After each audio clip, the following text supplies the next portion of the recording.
Hey everyone, it's Dr. RAMANI. Welcome back to this YouTube channel that takes on narcissistic relationships. And I want to say, this is almost like a warning video, right? Is to be careful when people give out relationship hacks on social media that will never work in narcissistic relationships. We all are going, many people go to social media for the quick things they can do to make their life a little better.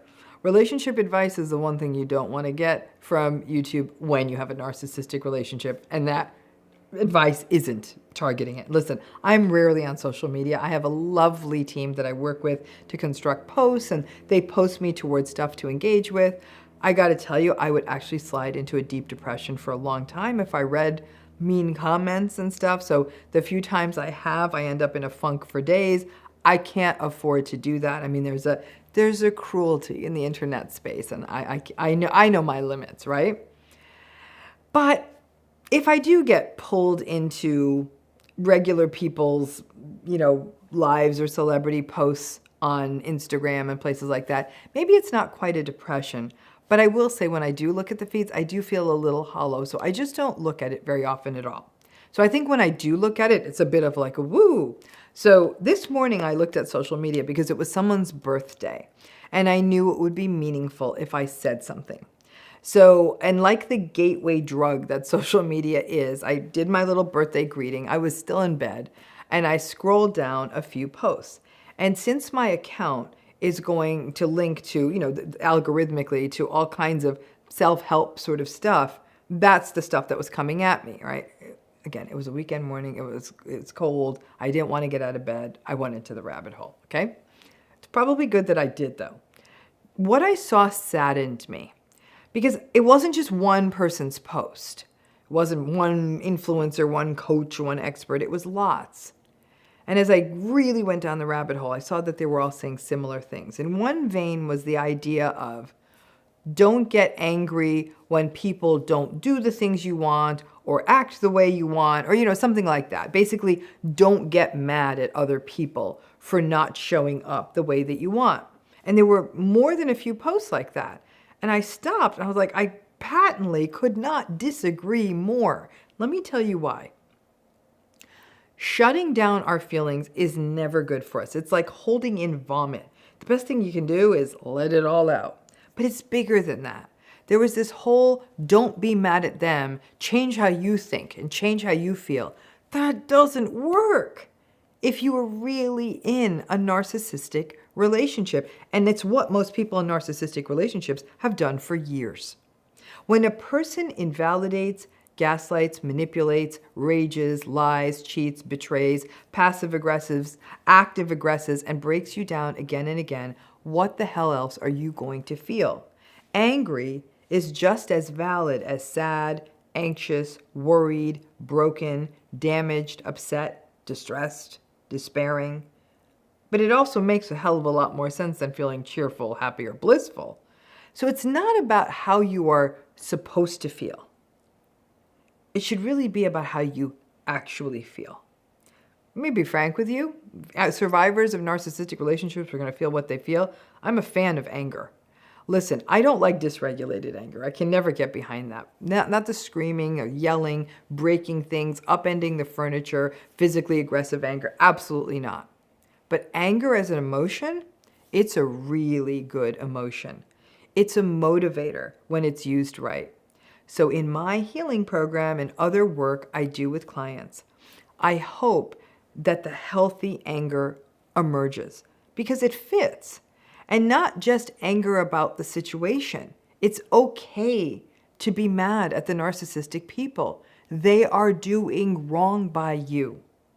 Now, many of the folks posting were opining that you have to change yourself. Again, it's terrible, terrible guidance for a person who is in a narcissistic relationship. You have done enough of that for 100 lifetimes. And clearly it didn't change a damn thing in any of your narcissistic relationships. So feeling angry is fine. Feeling whatever you feel is fine. And it makes more sense than trying to change how you feel. Just feel. Anger is an emotion that we have to lots of things. It's how we might respond to injustice, to unfairness, to inequity, to cruelty, to meanness. and it fuels the change that matters. It's not some, let me magically change how I think and then I'll magically change how I feel. A healthier path may be, let me feel what I feel and be curious about that feeling, what it's about, what is bringing forth this anger, instead of don't be angry. Always feel your feelings. Throw up when you need to. Ultimately, the line back to your thoughts will come. But in the meantime, the strength is in the feeling inside and the feeling about, and that includes the feelings about other people. Listen, as I thought about this video, this topic, this concept in the shower today. I actually wish I could have my laptop in the shower, because that's exactly where I do my best thinking. I actually write things on the shower glass, and then after my shower, I will actually bring the laptop into the bathroom or my phone into the bathroom and take notes on what was on the glass. Because after I read that post, I got up and went and took my shower, I thought about anger. And most of the transformative stuff in my life happened because of anger. Anger personally for me mobilized to make massive changes that I would not have made because I was anxious or sad, or if I was even having a good day, right? When the anger came, the changes came. And when that anger was armed with a clear understanding of the situation, particularly in narcissistic relationships, that this is not going to change, that I'm being regularly gaslighted, that I'm being invalidated, that this is not okay. And then the anger, and frankly, anger is a stimulant emotion. It kicks your ass. You do stuff. Affirmations that you hang on your bathroom mirror are not what are going to pull you into action when you are in a harmful, toxic, invalidating relationship. Cold, raw anger is where it happens. So just feel. And please, if you are healing from narcissistic abuse, feel. Feel whatever you feel. There's no emotion you're supposed to feel. To feel is not only empowering, it's about humility. When we believe we can outthink our feelings, I'm not so sure about that. It feels like hubris. It feels arrogant. Feelings and thoughts do walk in lockstep, but the simple guidance of change how you think misses an extraordinary opportunity for exploration. To be curious about these feelings, where they come from. I personally think of feelings as visitors, right? I mean, you're coming in, so let's see what you're about. What do you want? And be with them. Where do those feelings hit you in your body? Draw the line backwards, okay? What thoughts might have brought you here to this feeling? But then pay attention, and we don't talk enough about this, but pay attention to the context. It's not just happening inside of you. When something happens, when a person does X, I have the thought that I'm really not being listened to and I feel mad. And this person keeps doing X, and no matter how much I've tried to talk to them, so instead of changing the thought, I'm worth listening to, which is true, but it's hard to hold on to that if someone keeps ignoring you or telling you what you're saying is stupid. Maybe the play then should be that whenever I'm around this person who keeps doing X, I have these thoughts.